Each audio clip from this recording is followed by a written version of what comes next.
7-bit or 8-bit sequence. Let's say we have a register here. This register can take 7 bits.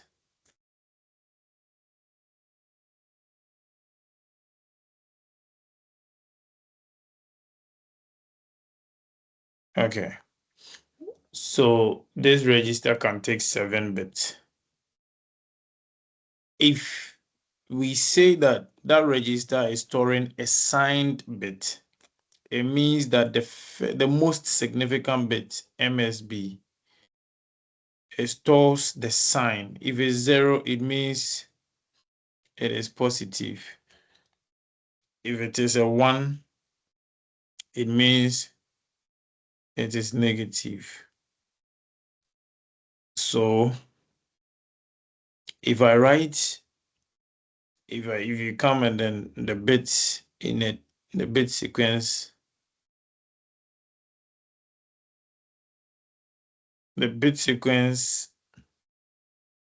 is this 1 1 0 1 1 1 0. What then here is 1? If I tell you that this is actually a signed integer, what does this number represent? Yes. What will it represent? Can we try our hands on this? You'll be getting your objectives on these. So you should be able to know the answer to this. What will be the answer? Yes. If this sequence you see on your screen is actually a signed 7-bit data, what number is that? Yes.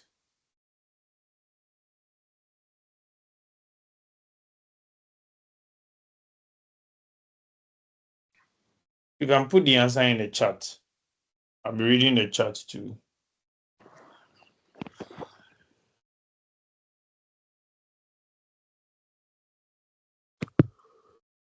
Oh, should I start mentioning names?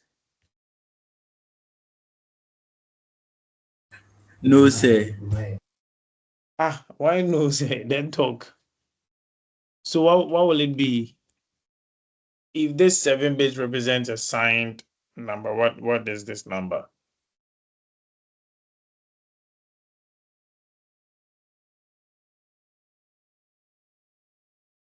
$110. Somebody said 110. Is it correct? Yeah. Negative 110. Negative 110. Who else is getting something different? 110. 1110. 110. Yes, so negative here. So convert it to decimal for me.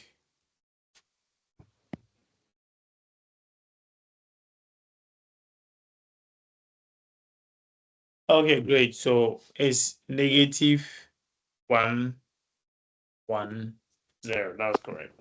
So that is how we represent signed binary numbers. Now, there are certain codes we use. So you see something here. There is something called the parity bit, right? So there are codes at the binary level. In fact, I'm telling you this so that you know about it. Otherwise, one day if you're designing your systems, you don't even know there is something you can do. Let's say we are sending a sequence of bits over a network layer. Anything can happen. There can be a sudden electromagnetic burst that would change this one. It will change it to 0. It will flip it to 0. Now, when we at the receiving end receives this sequence and there is something that has changed with it, how can we see that something happened to the data when it was in transit? So to help us know if a data has been modified, if at least 1 or 2 bits has changed while the data was in transit to us, we use something we call parity bit. Parity bit. If the parity bit depends on you.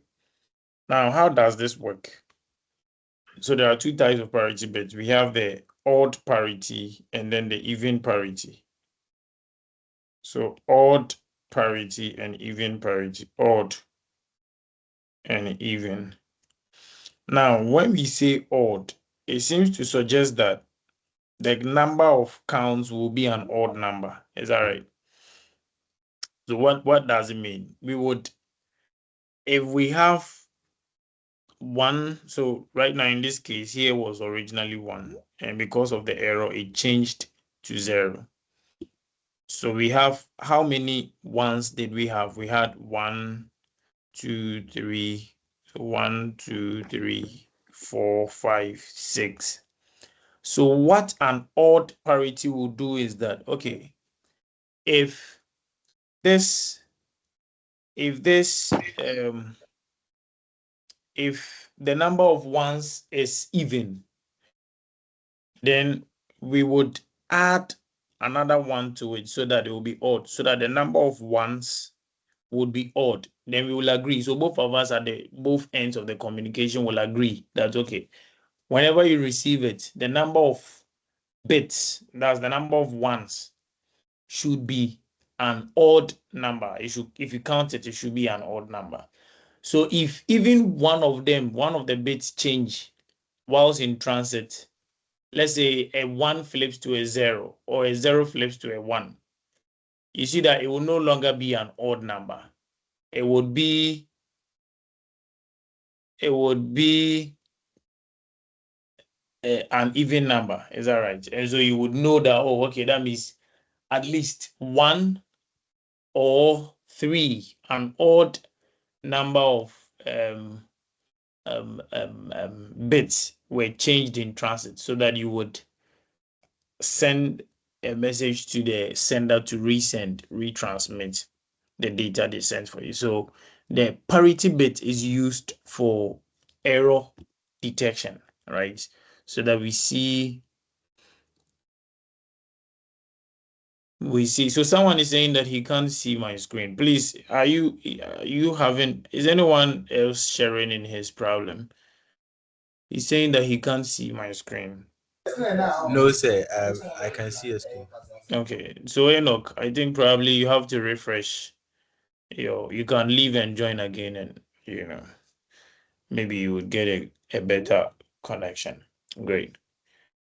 Okay, great. So we use the parity bit to check if at least a bit or more were changed in transit. Now that is part of what we call binary codes. So it's a binary codes. These are binary codes. So this session that I'm talking about is called binary codes. Binary codes, and the first one is a parity bit. Parity bit. Yes, Joel.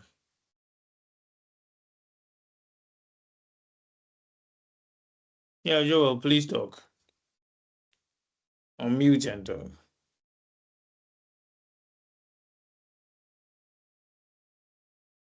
Yeah, Joel, unmute and talk. Okay.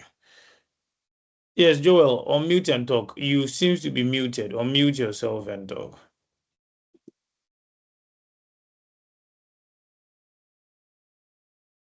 Okay, maybe it was an accident, mistaken that he patched it.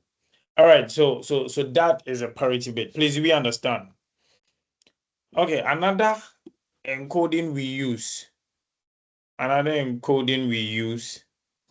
is called the BCD, the binary coded digit. In fact, that one is everywhere, and you see it everywhere. Okay, so this is it. We have already established in our earlier sessions BCD, binary coded digit. We've already established in our earlier sessions that if I am in base 8, so if I'm in base 8, right, I would need 2 raised to the power 3 is equal to 8. So I'll need 3 bits to encode a number in base 8. So I will need 3 bits.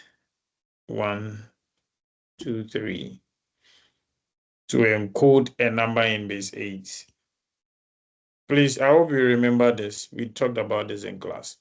So let's look at it here. Let's say all of them are 111. If we convert 111 or 3 ones to base 10, what is that number? Is equal to what? 111 to base 10. What is that number? Yes.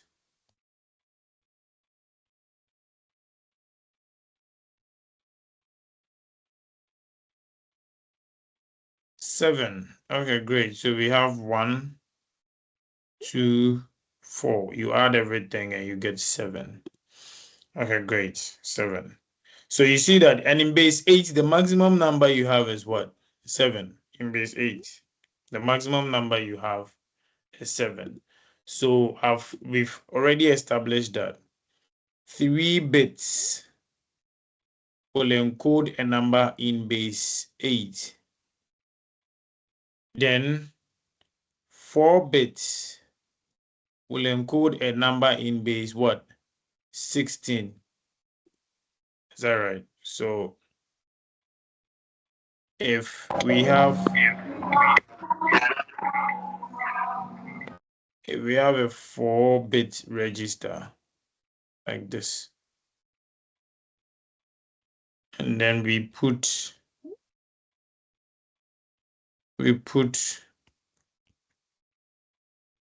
ones in all of the 4 bits, what will this number be equivalent to? Yes. What will it be?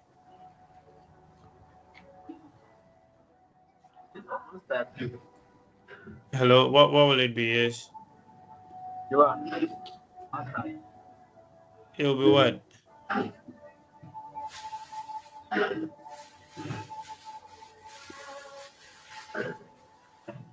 1, 1, 1, 1. 4 ones will be, if you convert it to base 10, what will it be? 15. Yes, okay, 15. And we know that in base 16, the maximum is what? 15, right? In the hex base, maximum is 15. Okay, great.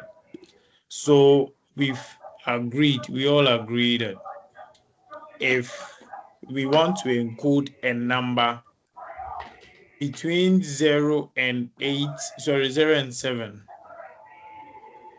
we would need, please mute yourself. That person who is playing music in the background, you're distracting me. So 0 to 7, we would need base 8, is that right? Or 3 bits. Then if we want to encode a number between 0 and 15, we will need hex, which is base what? Which is 4 bits. Is that right? Please, do we understand? Yes, sir. Okay, great. Thank you very much. Now, we know that we live in a decimal world. We live in a decimal world. We humans, we live in a decimal world. So the bits, the bits that we see, that we are dealing with, it's not easy for us to convert them to decimal unless there is a conversion device that helps us. So, and we know that in the decimal world, we have 10 distinct digits, 0 to what? 9. So if we want to have an easy conversion between decimal and binary, are we going to use 3 bits or 4 bits?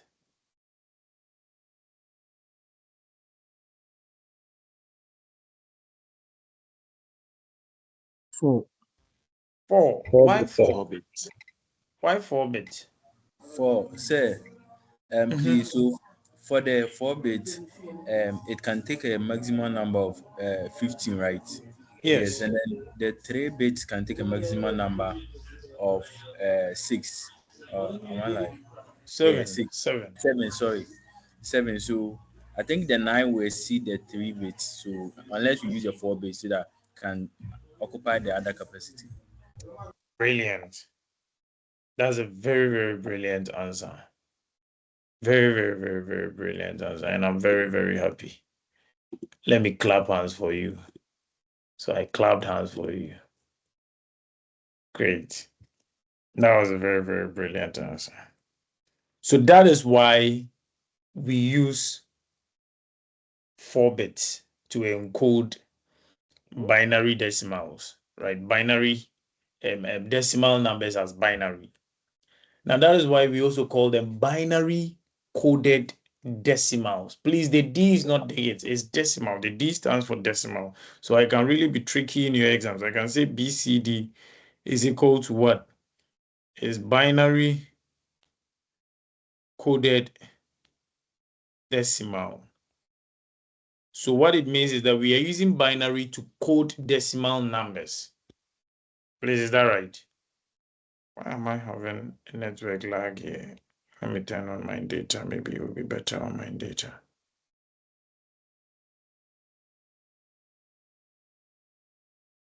Okay.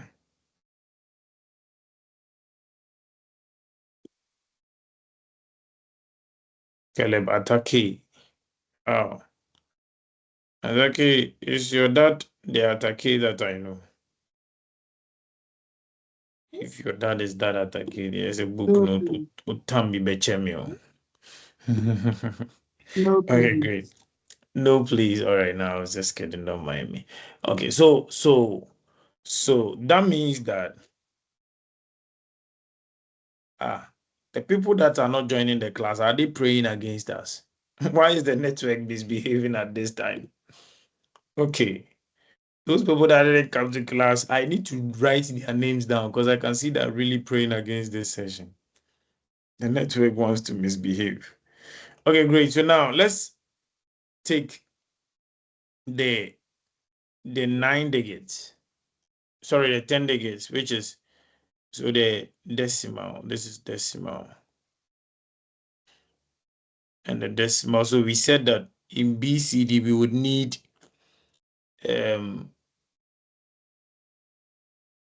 we would need 4 bits, right? So bits 3, bits 2, bits 1, bits 0. Now, decimal will be 0, 1, 2, 3, 4, 5, 6, 7, 8, 9. Is that right? Okay, so what will be 0? If we are representing 0 in base 2, what will it be? Yes. 0 will be what? 0. 0, 0, 0, 0. Is that right? Across all the 4 bits, because we are representing them on 4 bits. Please, we understand. Yes, sir. Okay, what will be 1? 1 will be what? 001. 0, 0, 0, 1. Please, there are 4 bits. If you write 3 bits, you are in base 8. So don't use 3, use 4. What will be 2? Are there ladies on the call? 0010. 0, 0, 1, 0. What will be 3? I want more than one voice. 0011. 0, 0011. 0, 1, 1. Oh, nice. I'm hearing the voice of a beautiful lady. Okay, great. What will be 4? Yes. 0100. 0111. 0, 1, 0, 0. Pacho 00. and 0, 1, 1, 1. Okay. What will be 5? 0101. 0, 1, 0, 1. What will be 6? 0110. 0, 1, 1, 0. What will be 7? Now this conversion, let's say 0, we 1, go with sound. 7 will be what? 0, 1, 1. 0, 1, 1, 1. What will be 8? 1,000. 1000. 1000. Actually, 1,000. We don't have 1,000 in base 2. What will be 9? 1001. 1001. 1001. 1. Please, do we understand? Yes, sir. Now, observe something here before I move on. Observe something very beautiful here before I move on.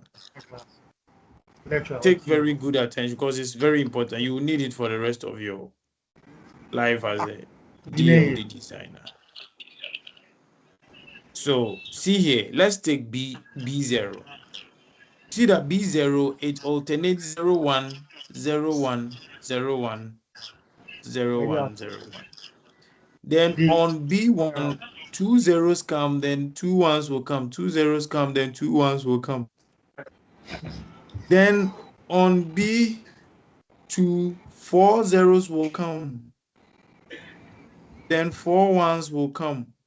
If we were to continue this, you see that 4 zeros will come. Is that right? Then another 4 ones will come. Then, oh, please. If you are talking, kindly mute yourself. Okay, great. So then we see B3,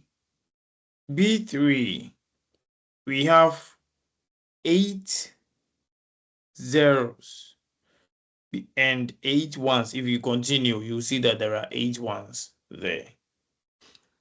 So what do we learn from this? Remember that the order is 1, 2, 4, 8. So what it means is that when you are drawing these tables, these truth tables, the B0, which is the least, will change 1, right? So 0, 1, 0, 1, 0, 1. Then the next bit, which is B2, will change 0, 1, 1, 0, 0, 1, 1. Then the next bit, right, will also change, 4 bits, right? So 0, 0, 0, 0, 1, 1, 1, 1. Then the next one will change 8 bits. So take note, that is how we draw these tables. One day we have to draw them. Please, do we understand? Sorry. Great. Yes. Now, so I would not come back to this, but you need to take note of it. It's very important. So look at something here. So we can use these 4 bits to encode these 10 decimal digits in base 10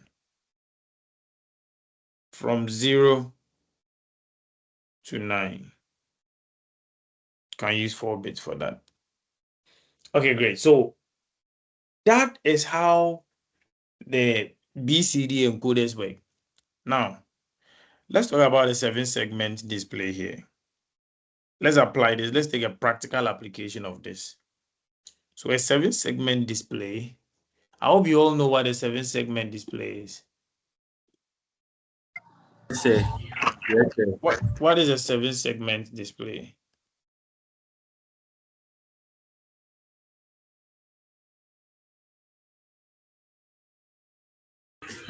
Sir, please. It's a display of numbers ranging from 0 to 9, if I'm not wrong. Okay, so with a 7-segment display, you can display numbers ranging from 0 to 9. In fact, you can also display even some letters like I, L. You can even display letters like A and all. But then we don't really care about that. What we care about is the decimals right now.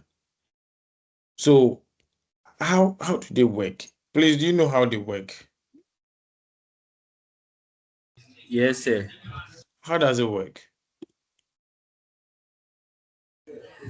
Sir, I guess it uses the BCD, the binary coded, the what he just taught us right now. So I think if you want to display zeros, you just put in 000, then it displays it for you. Okay, I think you are doing copy work for me.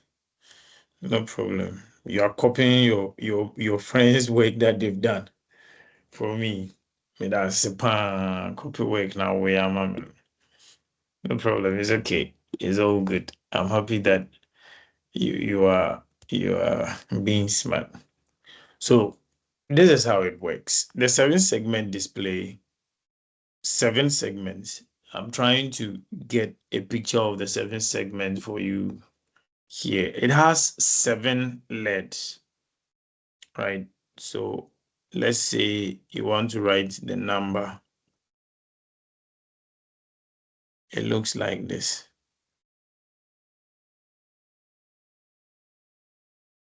Right now, if you count them, if you are counting these LEDs, what would they be? Here will be 1, 2, 3, 4, 5, 6, 7.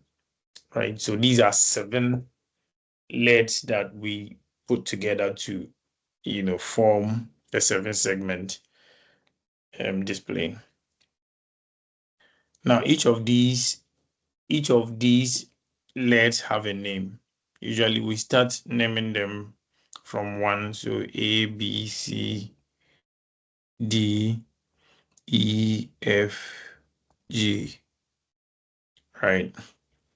Now, this is what we do. Let's say we want to write the number, let's say we want to write the number 7.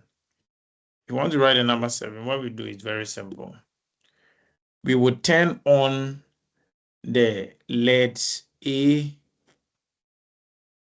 B, and C. Then all the rest, we will turn them off. Please, do we understand?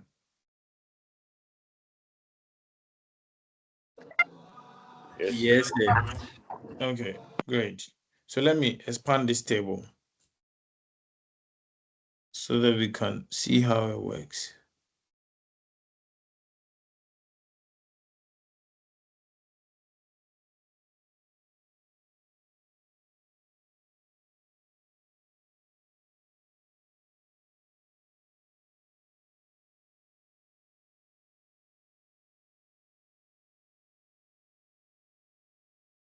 So let me just expand this table.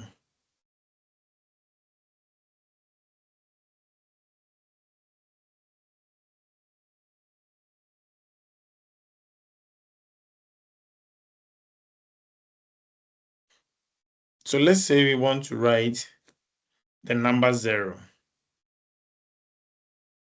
Right, let's say we want to write the number 0. Yes, Isaac, your hands is up. Thank you very much for this opportunity, sir. Mhm. So when you explained the 7-segment display, my network was lagging, so I didn't understand it very well. Okay, great. Don't worry, I'll come over it again. So look at what we have here. Let me clean this part. Let me clean all of this part. Okay, great. Now, so this is a 7-segment display. Please, do you see the picture of the 7-segment display? Yes, sir. Great. Great. So that is a picture of a 7-segment display. This is how it looks like. So this first part is called the A. So this is pin 1, 2, 3, 4, 5, 6, 7. So if we want to write the number 0, how do we do it? If we want to write the number 0, what we do is very simple. We will just turn pin A Turn pin A on, pin B, right? Yes, sir. Pin C, D. pin D, pin E, and pin F on. So that is for 0. So let me just write A, B, C, D, E, F, G. So if you want to write a 0, it's only G that will be off. Sorry. It's only G that will be off. But all the rest will be what? On. Is that right? Let's say we want to write the number 3. What will be the pins that will be on? Will you try for me?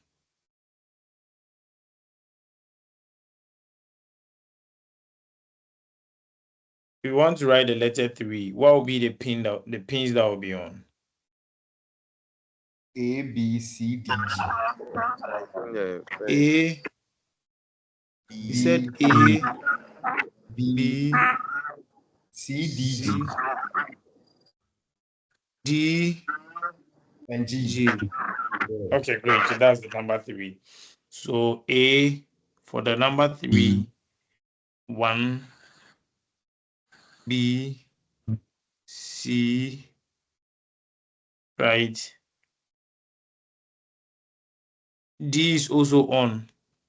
Then E is off. F is off. G is on. Please, do we understand? So all the 7 segment display, the ones in the calculators, the wristwatches, you go to the filling station, all those 7 segments there, this is how they work. Let's say we want to write the number 9. What signals will we use? sir. Sir, A, B, F, G, and C. A, B, B, F, G, and C. F, G, and C. Yeah. S, J, C. D, Is that right? D. and So that E should be off. Is that right? Yes, sir. Yes, sir. Great. So in that case, only E is off. That's for number 9. Only E is off.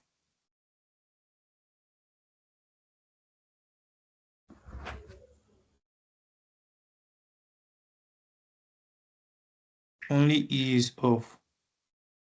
So all the rest are on. Please, do we understand? So you can, yes, Emmanuel. Please say at times, why is it that the last session for the 9 it doesn't display? So it depends on the device that you're using. Oh, okay. So it's a problem with the device. It's not the problem with the ticket. It's the problem with the device. Right. Now, look at what happens here.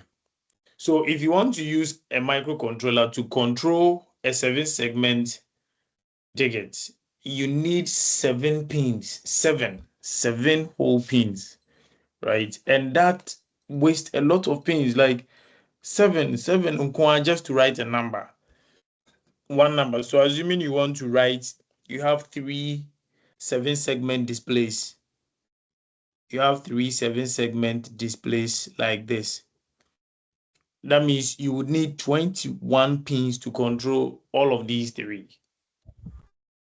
You see, it doesn't make sense, right?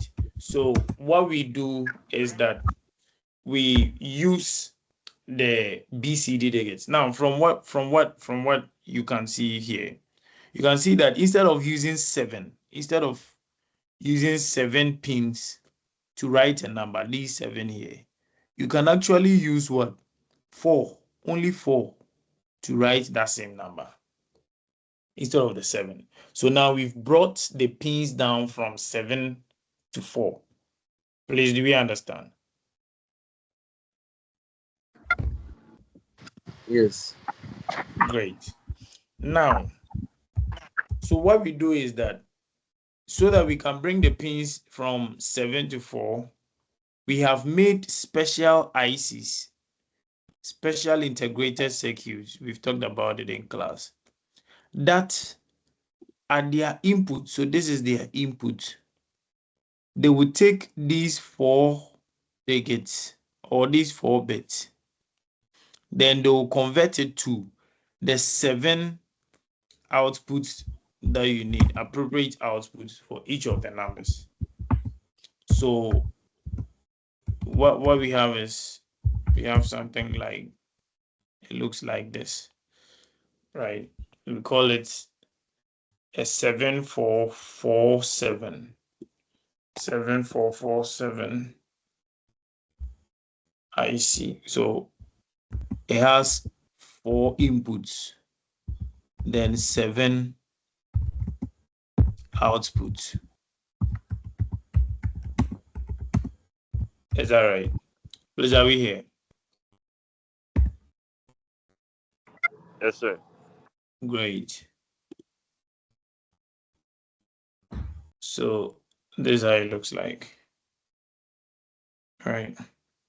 So that your inputs B1, B0, B1, B2, B3 can, so it is actually called an ABC.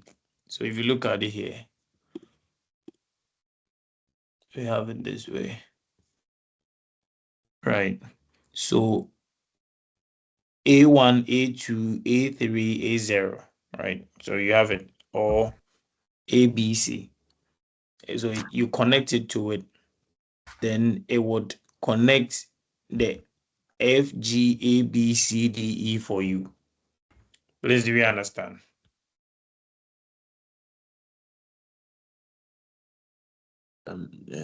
Sir, please. When we're talking, see that check was lagging, so we didn't hear it. Okay, great. So I was saying that.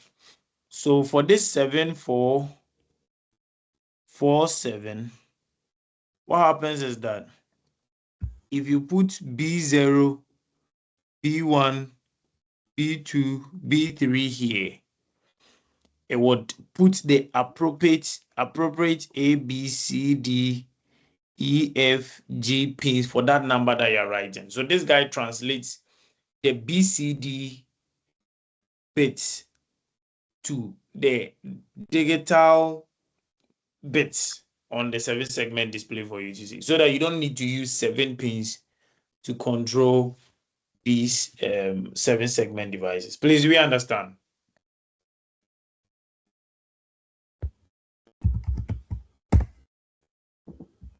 Please, we understand. Yes, sir. Yes, sir. Or you don't understand? Yes, sir. Okay, great. Thank you very much. All right, so this is how the circuit looks like. You know, some of the circuits for the 7447, this is how it looks like. You just connect your input here at this part. Then you get your output at this part. So here is your input. Then this side is your output. Okay, so your assignment here at the end of this course, at the end of this model, is that you would go and download a software, a simulation software we call Proteus. Right? We call it Proteus. I want you to use buttons to simulate the state of the bits, right? If it's on, is a 1. If it's off, we've talked about this, right? We've talked about this in class. If it's on, is a 1. If it's off, is a 0, right? So you use the state of the bits as the input to the 7447, and then you wire it to the 7-segment display, and then simulate it, and let's see that when you put the BCD values at the inputs, you actually able to get it written on the 7-segment display. Please, do we understand? Yes, sir. Great. So that is your first assignment. Any question before we begin with chapter 3?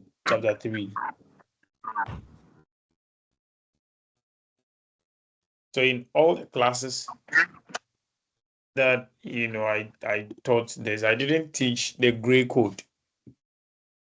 So I think we can skip it. The gray code is also another form of binary codes that we use. Yeah, but is a little bit complicated at your level. If I want to teach you, it confuses you a little bit, but I can still talk to you about it. The reason why I'm skipping it is because it's not already obvious why you will need it and how you will use it. So if we get to the application of the gray code, I will teach it. I don't want you to be cramming and memorizing a lot of tests, material. I want you to, practically have these concepts on your fingertips so that you can actually relate with them well. So we would skip the Sir, gray code for now. Yes. sir, please. So for the assignment, how are we going to submit it? So for the assignment 2 submission, you're Okay. going to submit it in 2 ways. And I'll be marking all of them. In fact, I'll be marking every single one of them. I've told you that I'm not a lazy lecturer that I won't be marking your assignment and I will just I'm sorry you didn't hear a thing. I'll be uploading it on YouTube. That time you would get a better coverage of what we said. So I'll be marking every single thing, right? And I'll be awarding marks for every single thing. So there are 2 submissions that I'll be taking. Number 1, you would simulate it, and then you would take screenshots of each of the digits, showing the BCD combinations at the inputs, and then the output cleanly written on the 7-segment display for each of the 10 digits from 0 to 9. Then you would briefly make a LinkedIn post that explains what you did. Now, in your LinkedIn post, so that I will see that you've done that part of the assignment, you would have to tag me in it, or me or the teaching assistants that we are handling this together. You would tag any one of us or all of us. I prefer all of us so that we will all see, because they will also be recording the marks too for me. So you tag us there. Then you would write a report summarizing, what you did, what you learned, your struggles, everything. You just write a report about everything you did and send it to my email. And my email is what I am writing it here. I don't want you to be printing so much. It will cost you. And meanwhile, I wouldn't even be using the papers after I mark it for anything. So you just send it to my email. Now, I'll be very glad that for your future reference, you would make a note in your class, the notebook that you're using for this course.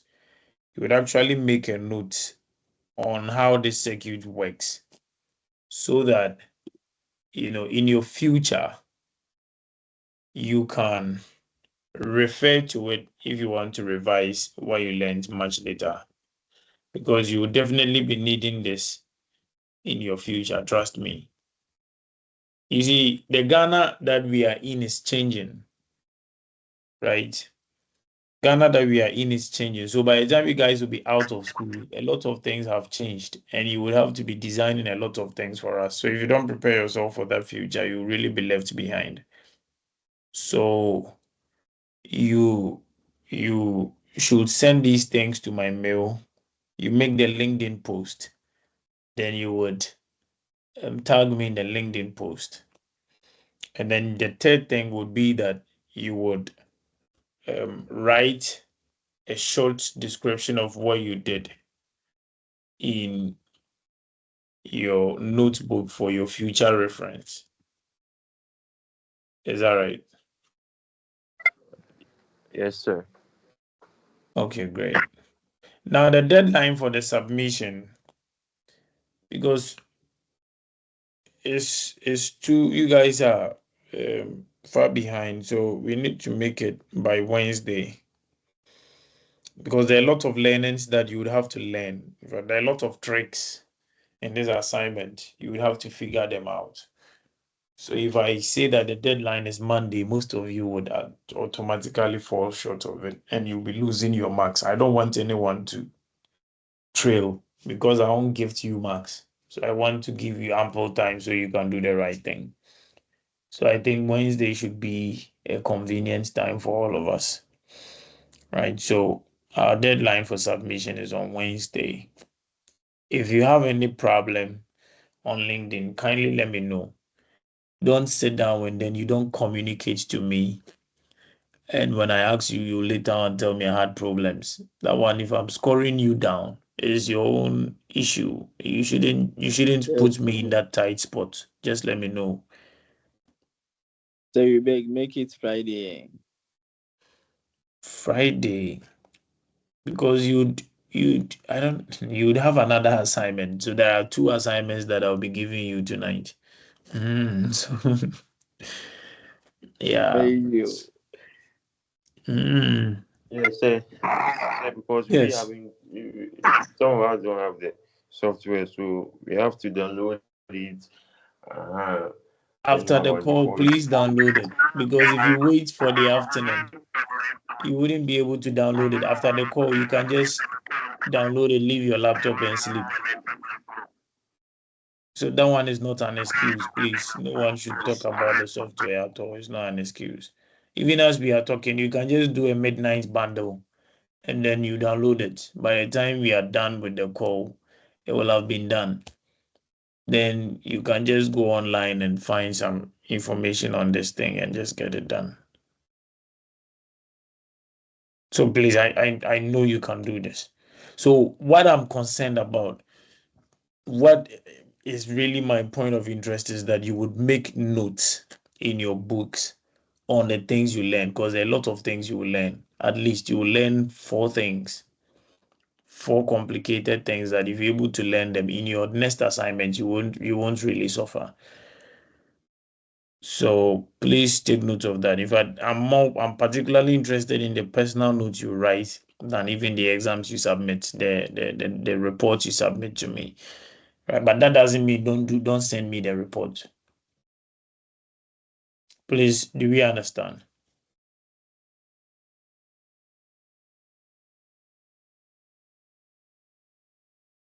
Any question?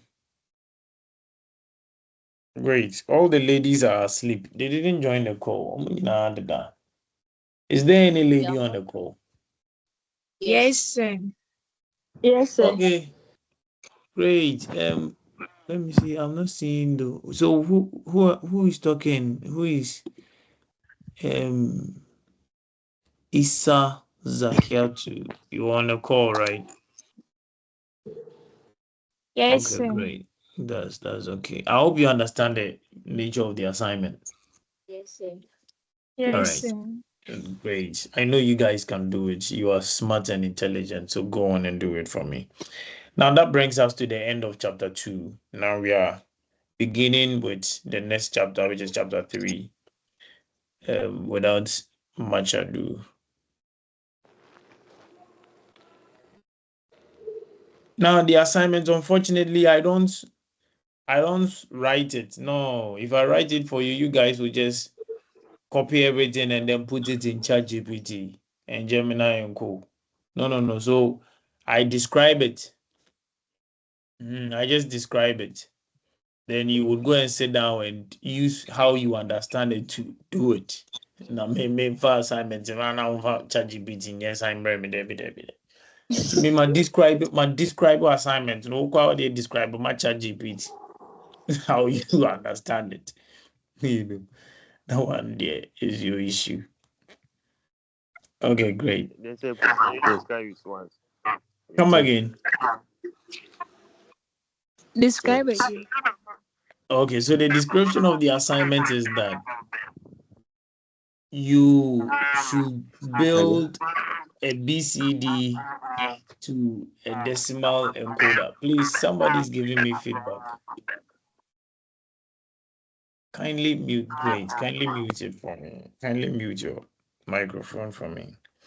Those that give feedback, what it means is that your microphone is not filtering the sound that comes from it. So it's best you get an earphone that you fix it in the phone so that it wouldn't be giving feedback. Some phones does that. Some phones will automatically cancel out the same sound that is coming from it so that it doesn't go back into it. But some phones don't do that. So you have to buy an earphone for that. Now, so the assignment is very simple, very, very simple. You have to build a circuit, that a BCD circuit to translate a BCD, a 4-bit BCD digits, right? That represents a number, a decimal number, to the actual display of that number on a 7-segment display using a 7447 IC. So you're going to use a 7447 IC is actually a BCD encoder, right? Sorry, a BCD decoder. So it's able to decode the BCD input you give to it to the actual pins that writes the value of the number that you're looking at, just like what I've drawn here. So your task is to simulate this circuit that I've shown on the screen. So you build a circuit that uses buttons, 4 buttons, to represent the BCD value that you are writing. So if it is, let's say the number is a 7. You know, for 7, the BCD input will be 0, 1, 1, 1, right? 0 and 3 ones. So if I put 0 and 3 ones here, this BCD would translate that 0 and 3 ones into the A, B, C, D, E, F, G pins that should be on for that bit, and it sets, you know, it writes it to the 7-segment display for you to see it. So if I put 0, 1, 1, 1 at the input, I should see 7. The 7 segment should write the number 7 there for me. If I put 0, 0, 0, 0, the 7-segment display should write the numbers 0 for me. Please, you understand the assignment? Yes, sir. Yes, sir. Great. So that circuit is what you are building. You are just you are simulating a BCD, circuit using Proteus software for me. It's not difficult.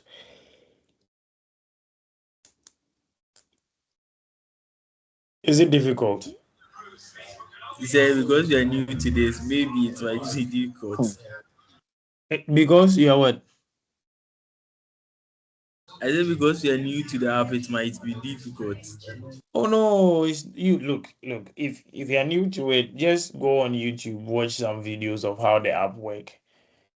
Right. Look, so one thing I have found with your class and then your generation as a whole is that you guys have come to like to be fed, to be taught everything.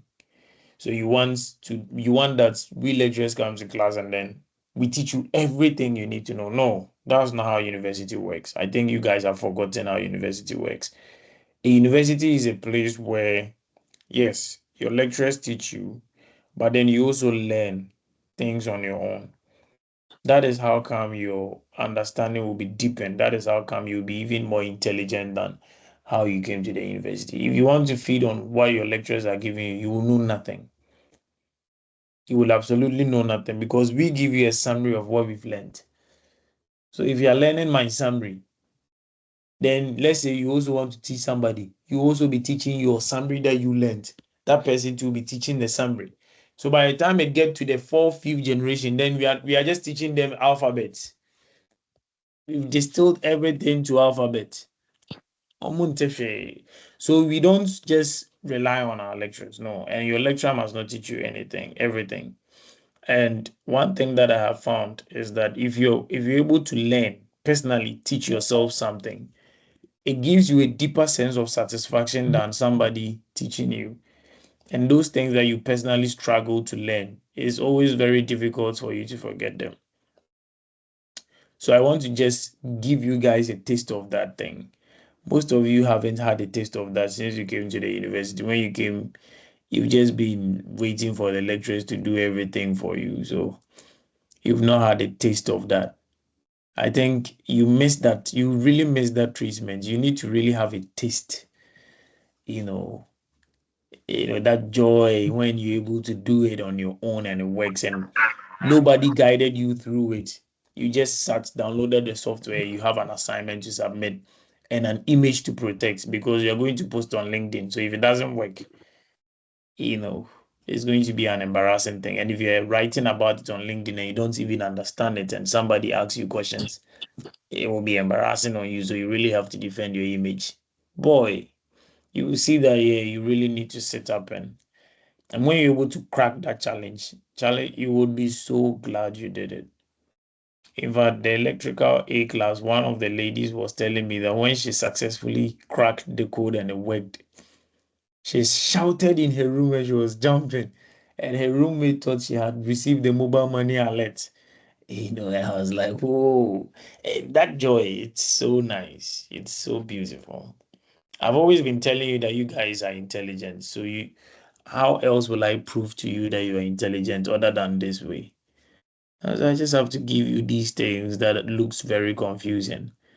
And then you go and sit down and crack the challenge. Then you know that, oh, okay, Tinana say kasema beno, and I'm a minimo. You see. So yeah, I know it's tough, but you guys should do it, and we are just going to do it that way. Please, do we agree? Yes, sir, we agree. It's not like even if you don't agree, I'll do anything anyway. So I just wanted to hear what you say. Sir, Okay, great. Yes, sir, yes. sir, if you can send the assignment, I have a little question. Okay. The input in the is like bit 0, bit 1, bit 2, bit 3. Is it like Mhm. you have to first input the decimal value, so you have to be inputting the zeros and one? No, so that's why I say you're using buttons, like buttons, push buttons or switches. So I don't want to give away all the trick. I want you guys to think through it. So you just use buttons. That's all I'll tell you on that. Me cash in can't be. Oh, Ko sir, use I wagon. be like, is it like you enter a number, maybe 9, and it will just do the process inside the 9. No, so in binary we don't enter numbers. Do we enter numbers? No, So maybe let's So convert you it. remember that I taught you guys logic levels, and I said we use a high signal to represent a 1 and then a low signal to represent a 0, right? yeah, so I think he was asking whether like the input should be a decimal, let's say 9, or you have to enter the a binary representation I of the 9. understand what he's saying. I understand what he's saying. So, and that's part of the assignment. You have to crack that design challenge yourself. I won't tell you what you have to do. So just go and sit down and use your mind. Oh, it's part of the assignment too. Yeah. Now engineer china ba be car mama tinam na common thing we untimi nya. Now your car na mitimi ametinam. Tinam kra. It is So shock, it is guys, shock. hello. Please, you understand? Yes, sir, we understand. Yeah, it's not difficult. You when you sit on it, you see that it's not difficult. So you just download the software. Somebody's asking me, please, where should we download the software? I've shared the link. Can somebody repost it in the comments for him so that he will go there and then download it?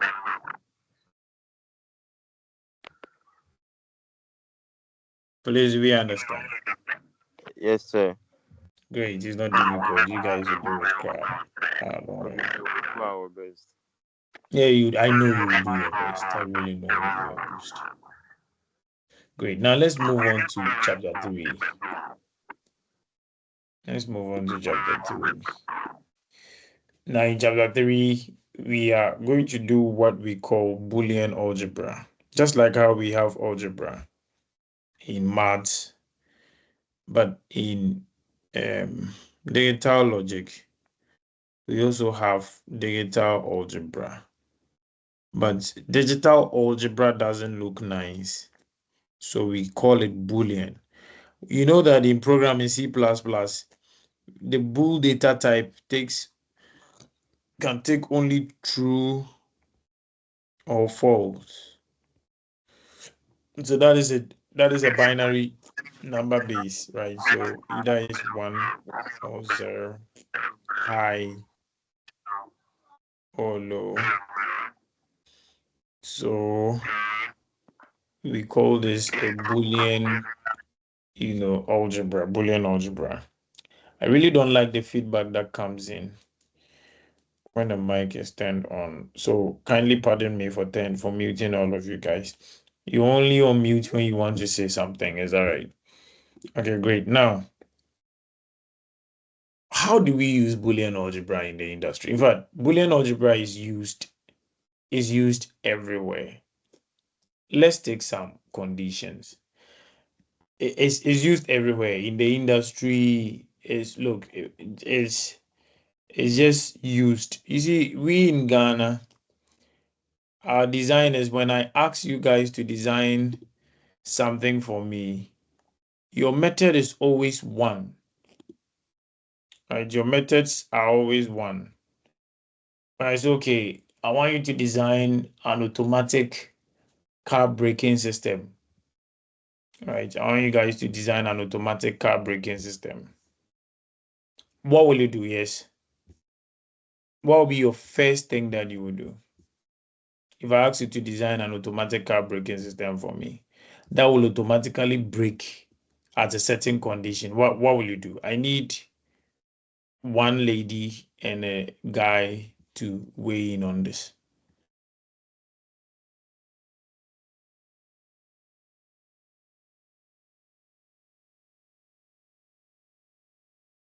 Yes, what will you do?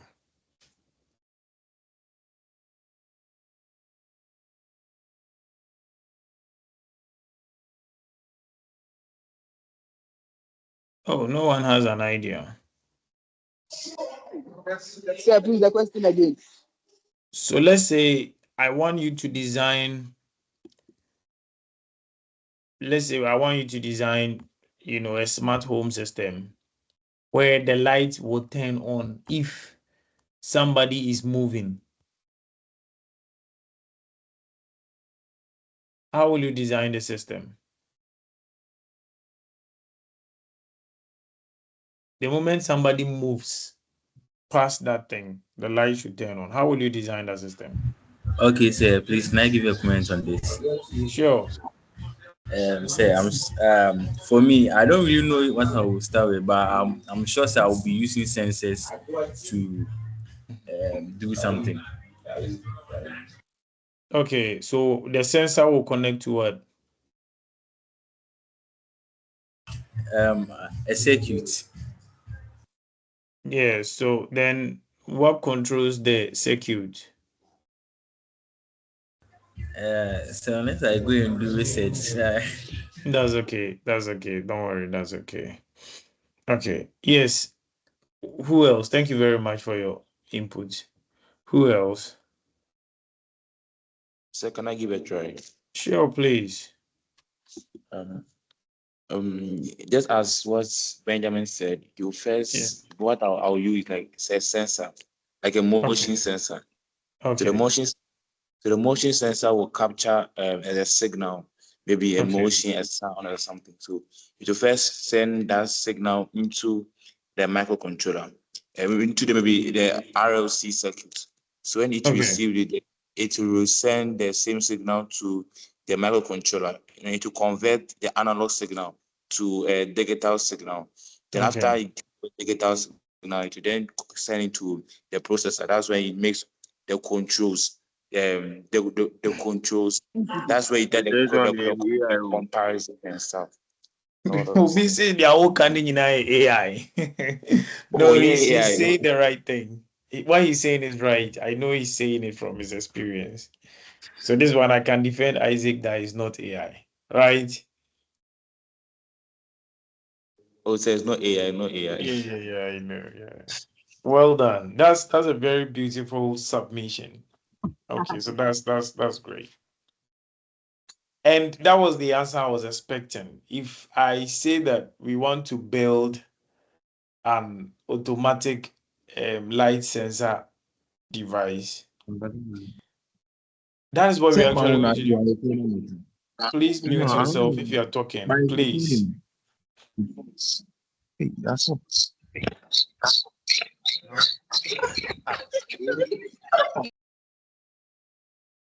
So, so if I ask you to build, an automatic light switch that turns on when it senses the motion or the movement of an individual, that is what you're actually going to do. And I didn't expect you to tell me anything else. And that's the problem with Ghanaian, you know, electronic engineers. Anytime we hear anything about a control circuit, something that should be automatic, something that should do something on its own, the first thing that comes to our mind is a microcontroller. So what he said was that we will take a motion sensor,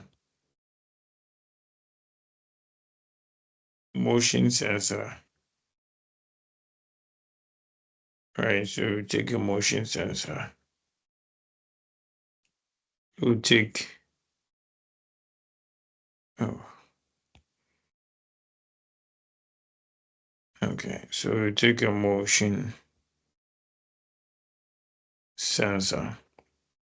Then this motion sensor, he said we will connect it to a microcontroller unit, MCU.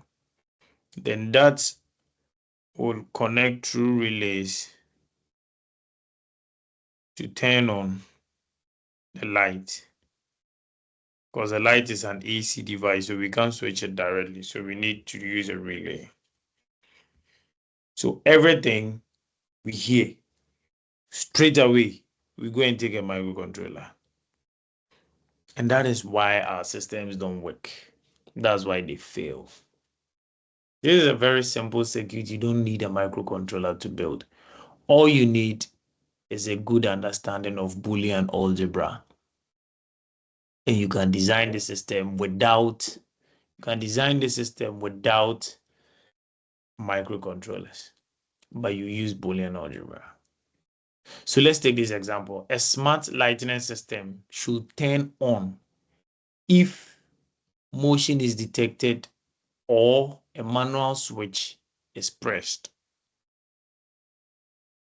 So what you do is very, very simple. All you need here is to get two logic gates, an AND gate and an OR gate. He says that, so let's say that the light system, the smart light system is L, right? So L should come on if there is motion or a manual switch is pressed. I hope that makes sense, right? Because it's either we sense that somebody is moving or we've pressed the switch. So that is an OR gate there. And electrical power is available. So we have an OR and then one end. So how do we write it? Motion. Please, do you see my screen? Motion Yes, M sir. or a switch is pressed. So we say plus S and P. Power is available. And this one, you don't need a microcontroller. You just need to get an OR gate. Just get one OR gate.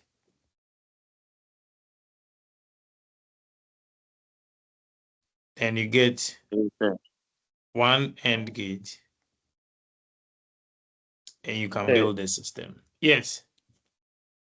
please. So, if there is no microcontroller, how can you Mhm. code it to be in that form? Yes. So it is automatic.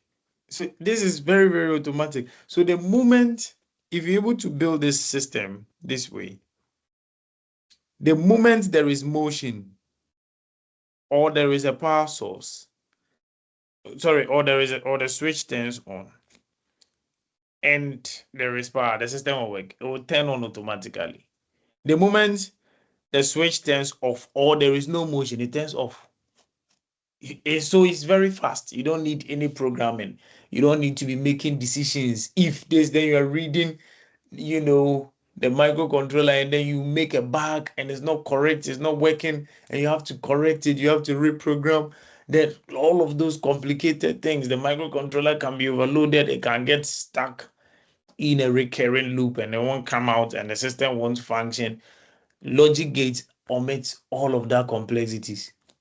You just need to know the equation, the algebraic equation you need to use, and it'll work.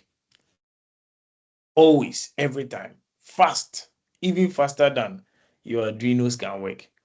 Because Arduino is now going to read, is now going to convert from analog to digital, like you rightly said, then convert it back from digital to analog, and then make decision. All of those time that it will take, the logic gate has made a decision and it's gone that.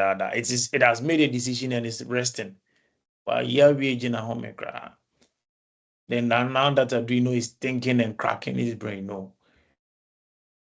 That is why if you go to the industry where there are critical, time is very critical. Every second is critical. They don't use microcontrollers. In fact, the microcontrollers they use in the industry are very few.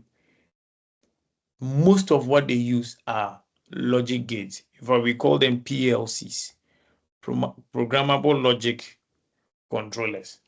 So if you understand logic gates and Boolean algebra, PLC will be very, very easy for you. You would understand it so easily. So in chapter 3, we are going to discuss about the logic gates and how they work, or Boolean algebra, how we put them together. Please, do we understand? Yes, sir. Yes, sir. Great. Now let's take the second example. So this was example number 2, a smart lighting system. Let's take the third example.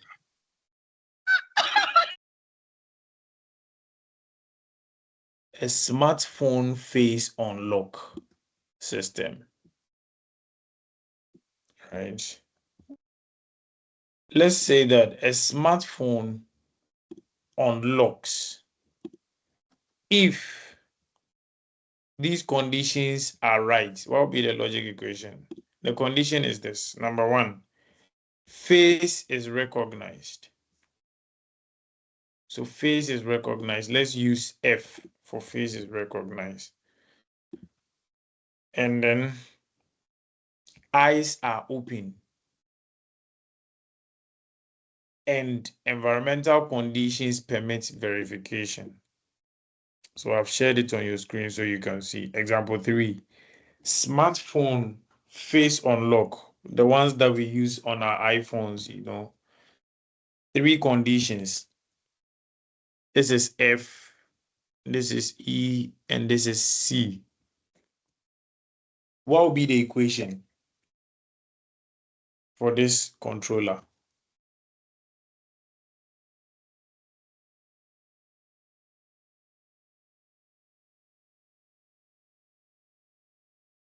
Will you try? So let's call the equation U. What will be the equation for U? So the smartphone will unlock if your face is recognized and your eyes are open and environmental conditions permit verification. What will be the equation? Yes.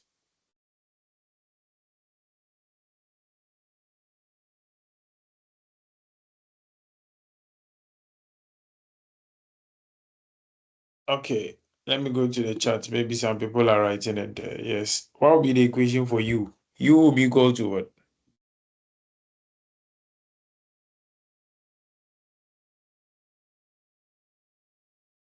Okay, so let's do it together, right? So he says face is recognized. So U will be equal to F. Face is recognized. And is like the multiplication sign. E and C. Why are all these conditions important? Your face must be recognized, but your eyes must be open. If we don't have that condition, what can happen is that when you sleep, those that marry the ladies that are jealous and they are very, very investigative, those ladies that are investigative, when you sleep, those guys too that like cheating. Hey, your lady will just take your phone. They will come and show it to your face, and your face is recognized and it will open. Then she will see all your chats.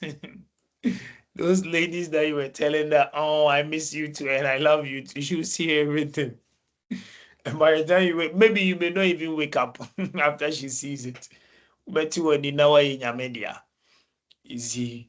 So we add that. That's why iPhone adds eye open. So before the phone will unlock, it needs to recognize your face, and then your eyes must be open. So if somebody is dead, you can't use their dead face to open to unlock their iPhones. And further, if you like, try it. Those that have that feature on your phone, just hold the phone to your face and close your eyes and see if it will unlock. It won't unlock. Your eyes must be open, right? Now, and then the environmental conditions, there must be good light in the environmental conditions. So if there is no light in your environment, the phone wouldn't even attempt the facial verification. It will just skip it. Great. Say, please So say, what about your fingerprint? fingerprint is just straightforward. So if the sensor just matches the image of your finger to the image it has stored, it's just straightforward. It opens. But Okay. then for the facial unlock, it needs all these extra layers of security. Otherwise, somebody can easily unlock your phone and take your personal details. Please, do we understand? Yes, sir. Okay, Yes, sir. let's take the fourth or third example. In the fourth or third example, we have um, a breaker. Is that right? Now let me put it here so that we can all see it.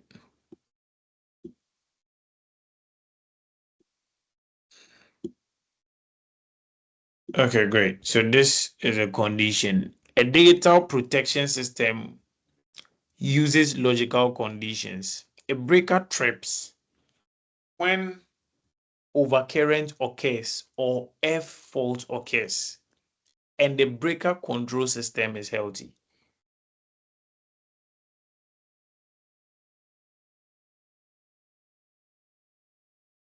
Please, we understand. So these Yes, sir. breakers, they don't use Arduino. That's why when you open those breakers, those of you that like opening circuits, you see that you don't see any Arduino there. You see any microcontroller there, they are just ICs, the logic gates that you see there, because that's how they work. And at times too, they can just put a combination of logic gates together into one IC, then they'll go and fabricate it for their special IC, and then they don't need any programming. They don't need any programming at all. All they just do is to put it together and it works, right? So a breaker will trip when overcurrent. So this is O, and then trip is T, then F fault, and the breaker control system is healthy. So what will be the equation? Can you try? The equation here would be T is equal to, we said overcurrent or F. So that will be a plus or a multiplication. A plus. A plus. Plus, So over current plus F, right? Or and so all of multiply. this and yes, multiplication. The breaker is held to B. Great. So somebody has done that. Don't forget the brackets because those conditions, those two conditions must be put in brackets. I have put mine in bracket, but I don't know why it's taking time to update. Please, do we understand how these things work? Yes, please. Okay, great. Now Yes, let's sir. take this a multi-factor security door. Let's take these ones too and try. Let me share the screenshot.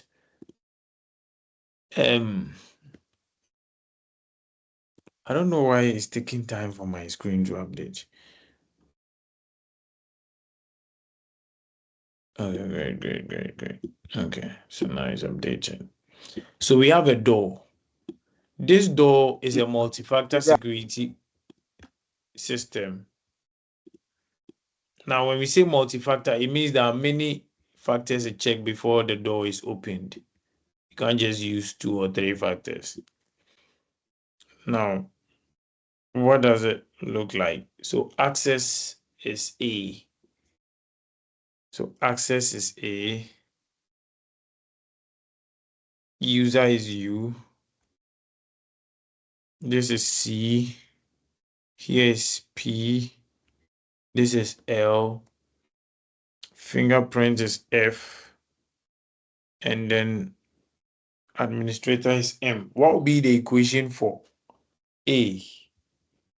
You can read it and understand it before we solve it and attempt to even solve it before we do it together.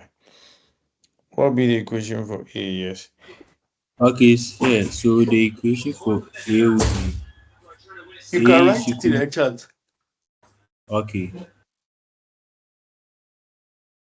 I want everyone to try so that you will understand it.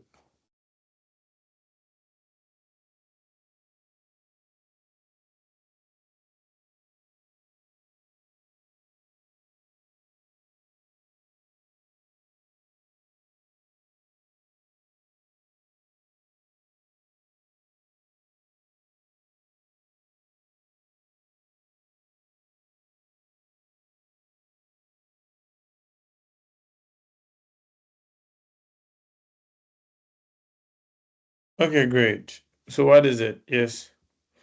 I'm not seeing any answer in the chat. Yes. Yeah, so I think it will be Mm-hmm. A is equal to Mm-hmm.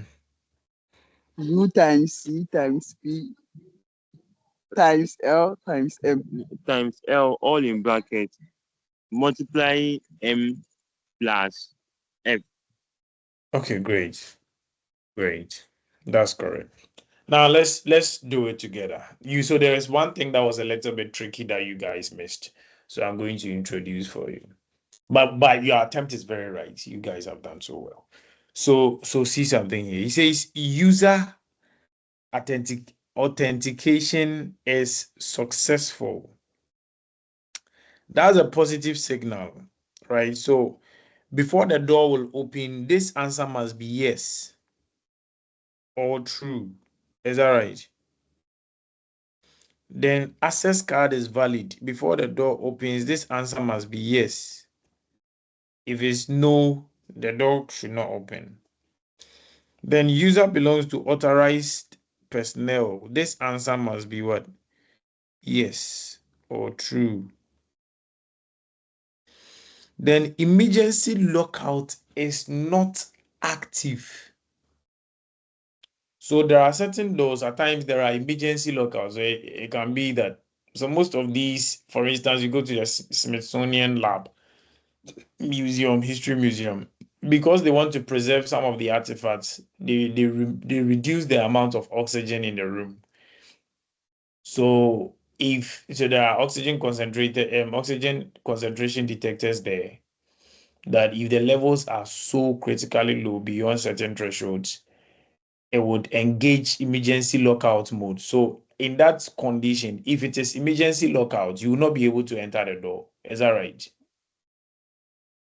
Please, do we get it? So in that case, emergency lockout must be no, so that you can enter that door. So this must be false. Then either a fingerprint, so F must be yes, and then the manual override too must be yes. So because of the no here, the circuit equation is going to be slightly different from what you guys wrote. So it's going to be A U dot C dot P dot L naught, so that it will be made a yes, because it's going to be a false. So you not it, then you will get a yes.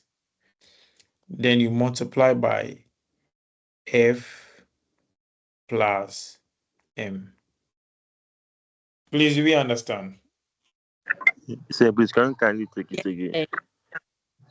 Okay, great. So because the emergency lockout is no, right? If you don't note it, and the emergency, there is no emergency. So there is no emergency. That means the person can go there. Is that right? Yes, sir. But if there is an emergency, the person cannot go there. That means maybe oxygen level is low, so nobody should go there. Otherwise, you will die. Or we are fumigating the room, so there are toxic chemicals there. So emergency mode has been engaged, or in the industry, maybe there has been some accidents there in the room, so nobody must go there. So emergency mode is on. That means nobody enters that room. So when emergency mode is activated, you cannot enter that room. That means that you would be able to enter the room only if there is no emergency mode. So at that time, emergency mode is false. So if you end it, this is true. So here, this is what is going to happen. We are going to have here to be true and true and true. But you can enter there only when emergency lockout mode is false. So here will be false, and here will be true or true. Because of this single false, you know that in end we multiply. So here's 1, 1, 1, 0. What will happen? All of this will be what? 0. Zero. Is that right? Yes, sir. So it means that this condition is not actually bad, but we just have to what? Note it. So that when we note it, we are going to get 1, 1, 1, 1, 1, 1. Then the door can open for you. Now look at what happens here. So immediately the door opens for you, and maybe there is an emergency. So, when you left, there was an emergency that happened. This can be 1, here will be 1, here will be 1. But here, when it turns 1, because it's a not, that means there's an emergency. It will actually be a what? A 0. Here will be 1 or 1. Then this 0 will nullify everything to what? 0. Because there is an emergency, so the door won't open. Please, do we understand? Yes, sir. Yeah. Yes. Yes, yes. Yes, sir, we do. Please, do we get it? Yes, sir. Great. So Yes, so sir. that is the control systems that industrial systems use. They don't use microcontrollers. You guys will put everything on a microcontroller. No. They don't do that. You guys, the moment you heard microcontroller, one to anything now I got train Arduino. No, yes, bra patcho, yes, yeah. Maybe beyond the Arduino yet. Is that right? Let's take this example. The things that you can use logic gates to do. Always use logic gates for it. Don't put everything on Arduino. Arduino, be Arduino. Fufu pounding machine granny the Arduino, yeah. You see, fufu pounding machine, Arduino, rice water, rice cooker. Look, if you look at rice cookers, they don't have most of these Arduino complex systems there. So you guys should really take. Now let's try this one. Let's say that V for vehicle, P for pedestrian, E for emergency, then T for timer, and then D for density. So what will be the equation for green? When it will turn green, what will be the equation for green?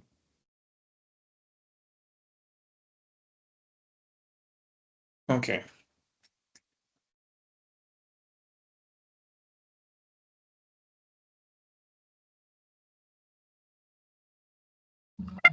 Sir, Yes. can we say that I want to try it? Yeah, so write it in the chat. Okay, sir. Write it in the chat. I want to see many people writing their submissions there.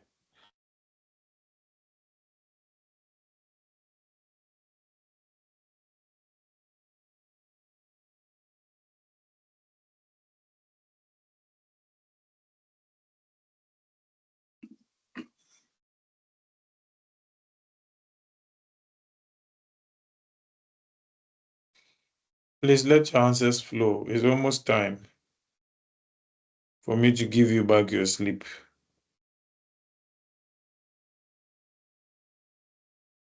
Hear me say, and I two mining. Yes, Two I think biache. difficult, like you adding the not sign. I don't know. I think it will be difficult. No, so use the comma. So the not sign. Oh, I didn't tell you this. So the not sign, you can either write it this way. For instance, with the U, we can say UCPL not. The apostrophe is not. Okay, sir. Yeah, so you can use apostrophe. Ah, Ernest. Wow, Ernest, you are at the hospital. Oh, sure. You can go on and rest. Okay, you've even done well staying this long. I'm so sorry. Speedy recovery, eh?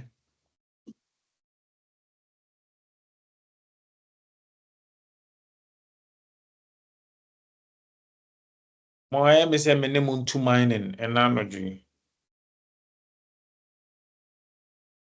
My mining in chair.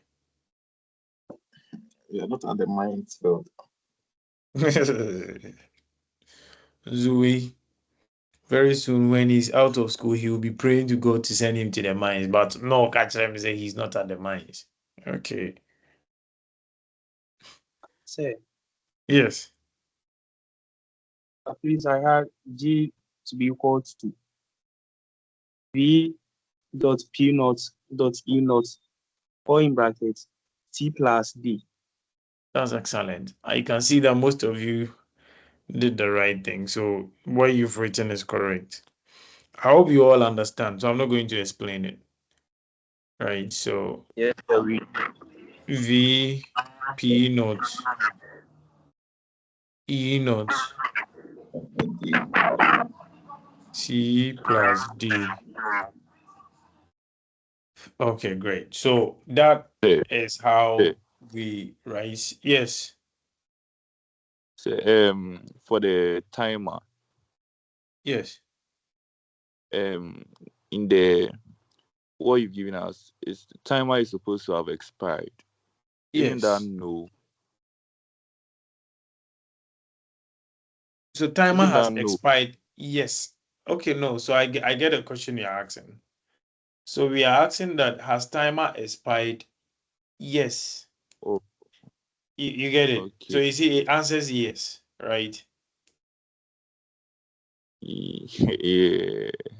Please, you get it. But then you can also ask the same question for, is the emergency vehicle priority inactive? Yes. But then they use no for that part. So I So was emergency vehicle priority is that, it should turn green. Please, are you following? yes, please. If there is an emergency vehicle passing by, it shouldn't turn green. It should turn red. Yeah. Yeah. So that the emergency vehicle can cross. So it should Yeah. turn only green if there is no emergency vehicle. So the answer to that one is no. Okay. You get the logic? Yes. Great. That was Yes. a Yeah. very brilliant question. I'm very, very happy you asked it. That's a very brilliant question. Great. Who else? Any other question?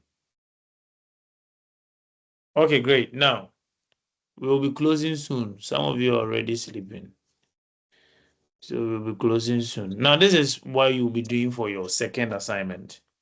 And you have to submit them by Friday. So I want to synchronize all the 3 classes together so that you would, because I don't want to cheat anyone. If I teach these people this and I don't teach you that, I've cheated you. And it's not going to be a blessing for me. You guys would. You'll be saying, say what mafia and you'll be cursing me. No, I don't want your curses. Okay, great. So let's try this one, which will be your assignment eventually.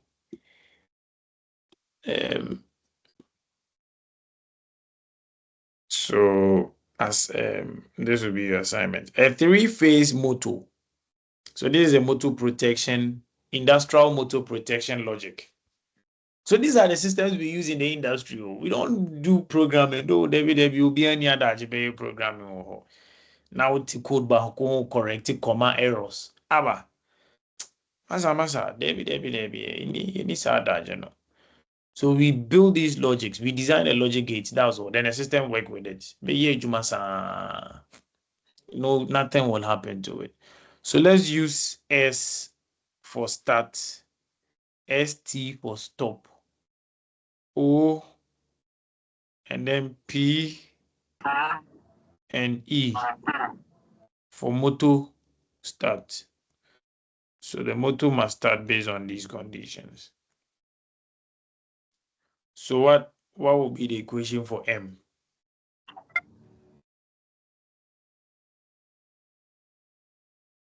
So okay. M is equal to Kindly write it so that your colleagues can get time to think about it. okay, sir. I want you to understand. That's why I don't want you to be mentioning it. Otherwise, if you mention it, some of your colleagues, they won't even try again. Nabambebu.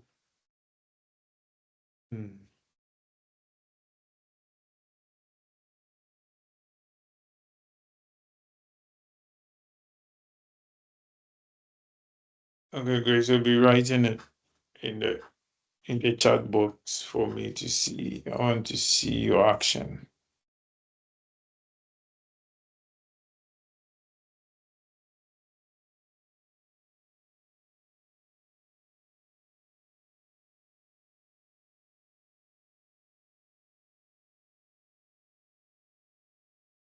Yes, so what's the equation for M? Why am I not seeing you write anything? Oh, my network is slow.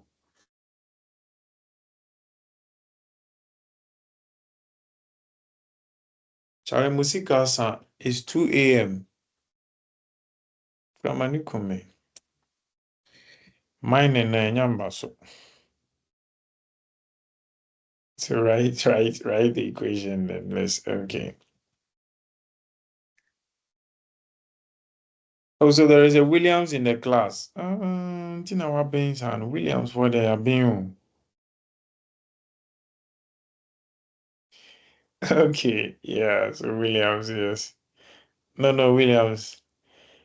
This one is not the right answer, but yeah, I think it's okay. So there is Benjamin, William, Christian.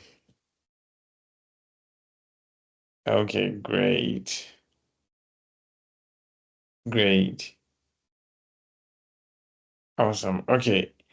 So I think two submissions are right. It's a little bit confusing, right?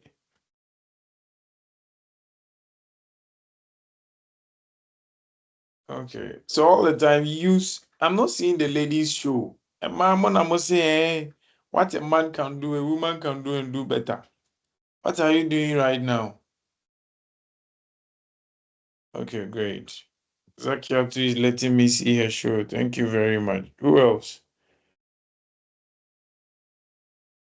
Okay. Now let's solve it together.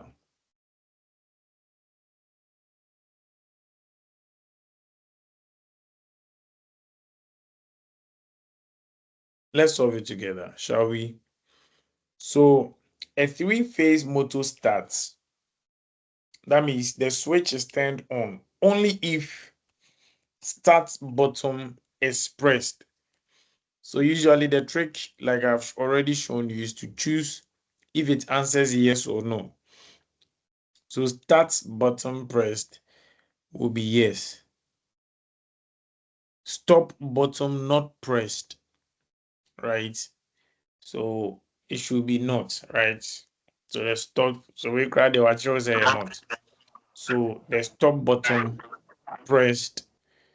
So you ask it, is the stop button pressed? The answer is no. Overload not detected. That means the circuit is not detected, right? Is there any overload? Is there any overload? Great. So you can even use temperature. Most of the times we use temperature. So if it's too hot, that means it's overloaded. Then phase sequence correct? Yes. Okay. Then emergency stop is active? No. Like emergency stop is inactive. So that should be a no.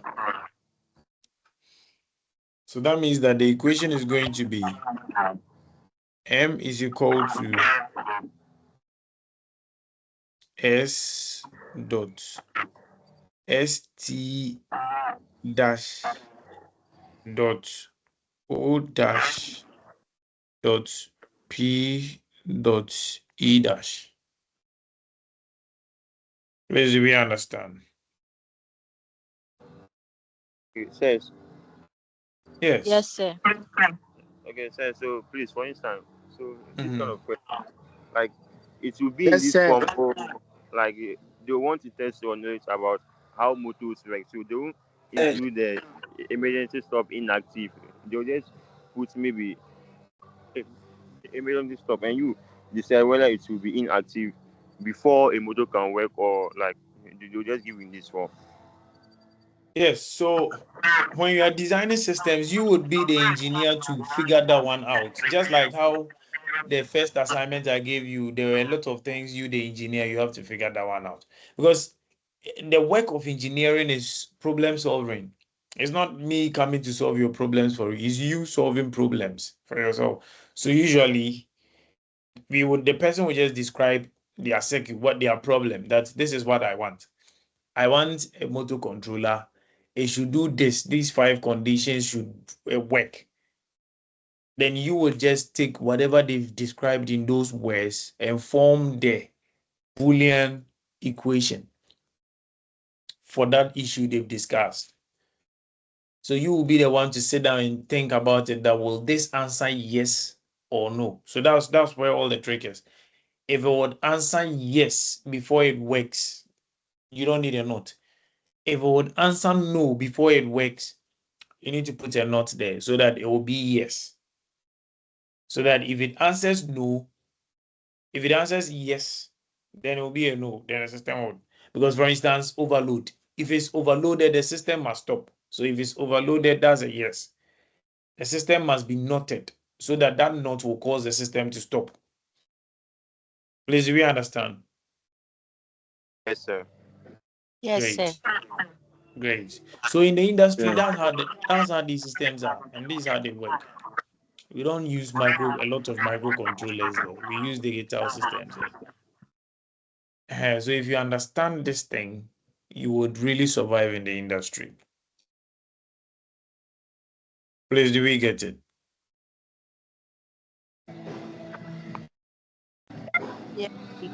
Okay. Now a summary before we close this morning's class, and your second, let me say your third assignment. So your third assignment is to build a circuit that simulates this.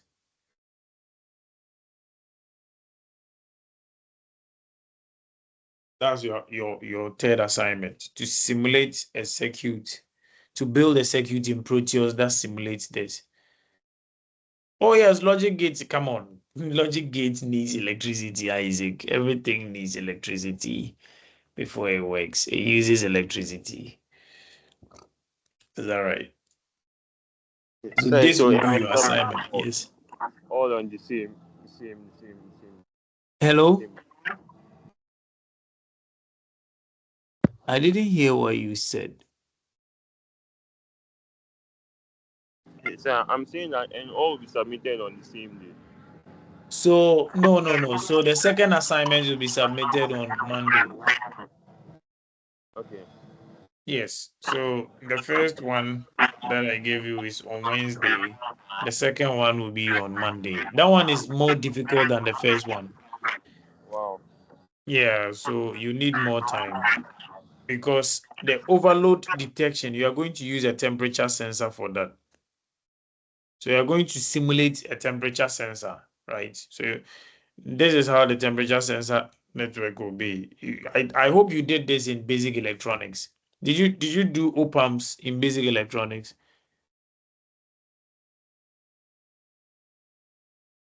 Yeah. So that was circuit analysis. It was circuit. Circuit analysis, sir. So you understand how op-amps work? Say not. Not really. Sir, not really. Okay, so you would have to go and revise and learn to do this assignment. Okay, sir. Yeah. Wow. Oh yeah. No, it's simple. It's very simple. It's not difficult. You just need to read something small about it. Now, this is the thing. The overload detection and the phase sequence correction. So the phase sequence correction, you can use a button to indicate a yes or a no. Then the emergency stop inactive too. You can use a button, right? Then the overload protection. Then so this one too, they are stop. These are all buttons. So you use buttons to simulate them. But then the overload detection, you're going to use a temperature sensor, which is called an LM35. So I want you to go and read about the LM35 and how it works. So you need to understand how the LM35 works. Is that right? Okay, Then sir. the cutoff, it should turn off, the motor should turn off when the temperature is 120 degrees Celsius. The moment the temperature of the motor exceeds 120 degrees Celsius, it should stop. The motor should stop. So you're going to use a temperature sensor to be measuring the temperature. And then using an LM358 op-amp as a comparator.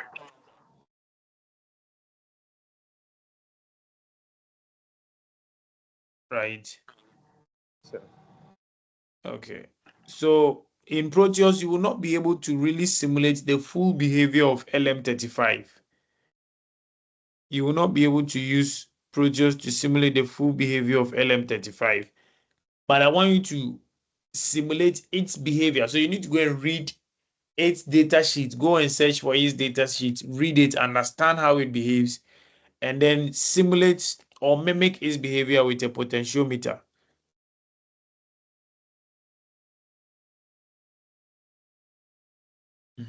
Some more must say money I also ya soro pa yama mo assignment and I'm the ama AI. Saa ne ebeko no. Me type ma na on farmer AI. Debi. Me describe what you. In fact, I even have to. If you guys were all speaking Chi, I would have described it in Chi. I won't even describe it in English.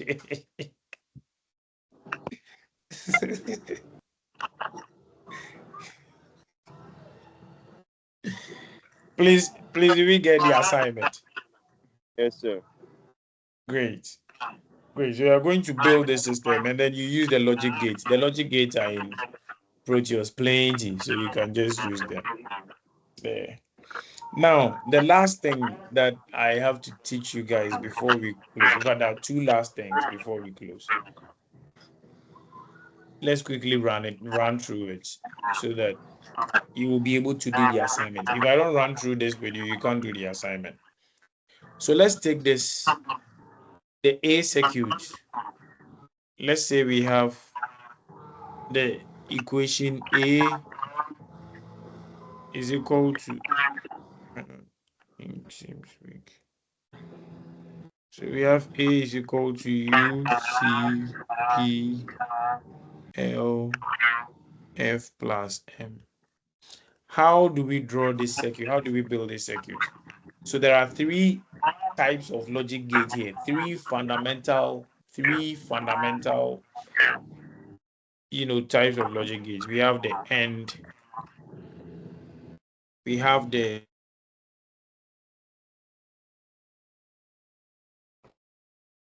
we have the NOT. The AND looks like the D, and D, and D. When I was learning this, I remember how I really used to confuse them. So the end is looking like a D, then the OR looks like the OR, inverted OR. So that we have this. Then the NOT looks like this.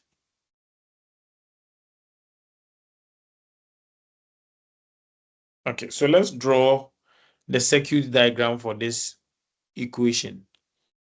Let's draw the circuit diagram for this equation using this. All right, so we have A is equal to UCPLF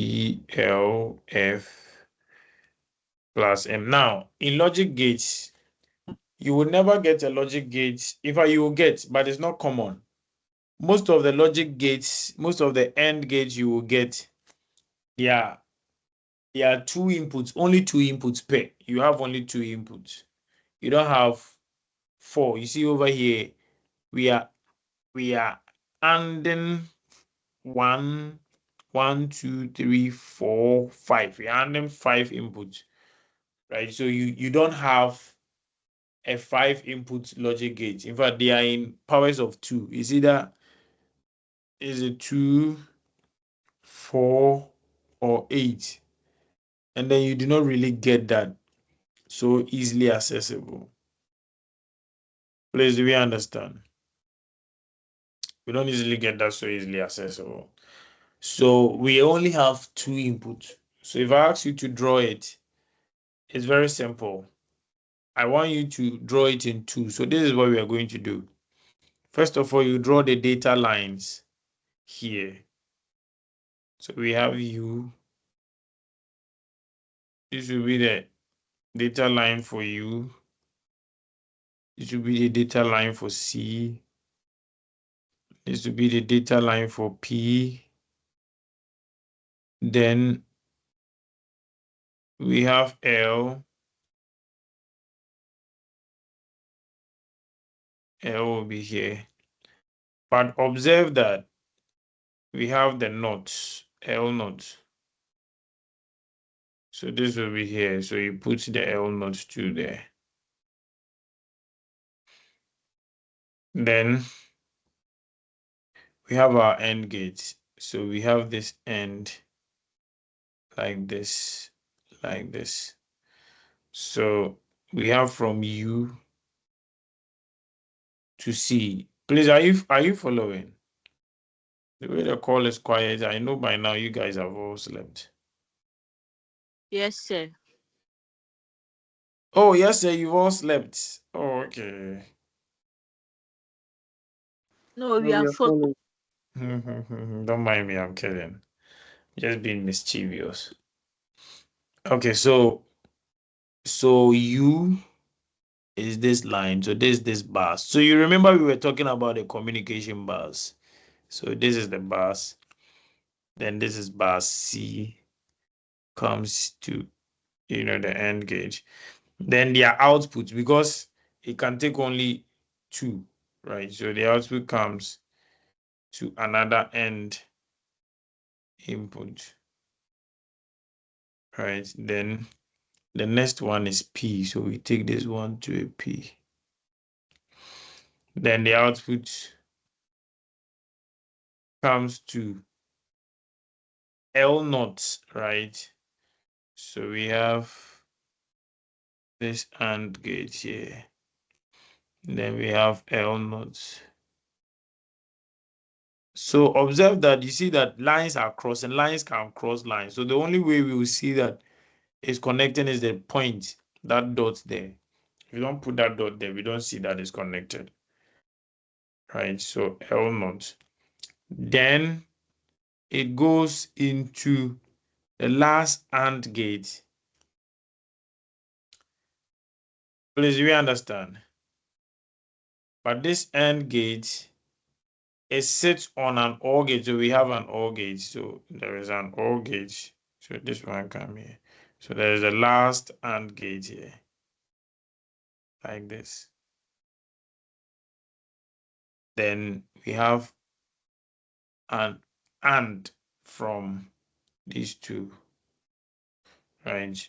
So we will have like this, then like this. Then we have F. Also, I didn't even draw F and M data line. So I have to draw their data lines.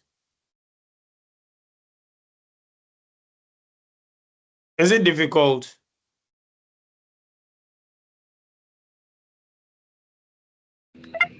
Nobody should say. Is it difficult?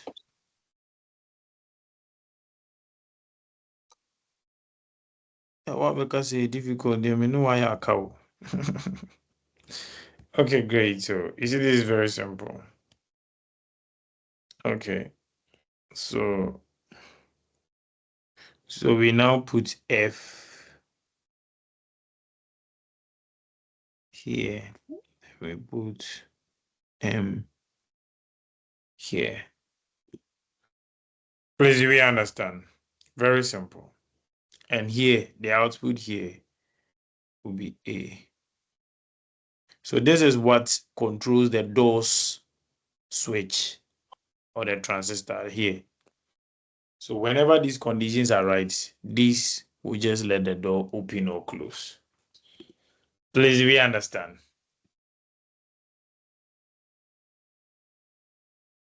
Yes, sir. Great. Now, thank you guys for joining this online call. I'm sorry that I took 21 extra minutes in addition. Thank you guys. Yes, Priscilla, you have a So you're question. all Yeah. Sir, please, can the M line be in front of the L? Or I'm not hearing you. Your line was breaking. Can you please come again? please, I'm asking if the F and then the M line can also Yes. be in front of the L, or it Oh, has yeah, to. sure. You can draw them anyway. In fact, these data lines doesn't have any particular order. What matters is that you are connecting them well. Okay. Yeah, Thank you. you're welcome. So I would like that in your notebook, your personal notebook you have for the class, you will draw the notebook, the lines, the data lines of all the other circuits we did. So we have, Okay. yeah, so just draw it there. When we come to class, I'll just pass through and look at what you did, if it was right. Okay. Great. All right, guys. Now, I don't know if you guys can sleep, but those that can sleep, enjoy your sleep. those two that can't too. I'm sorry. Apologies in advance. Okay. Yes, sir. I'll see you guys. Yes, bye bye. Thank you, sir. Yeah, you're welcome. I'm happy to help.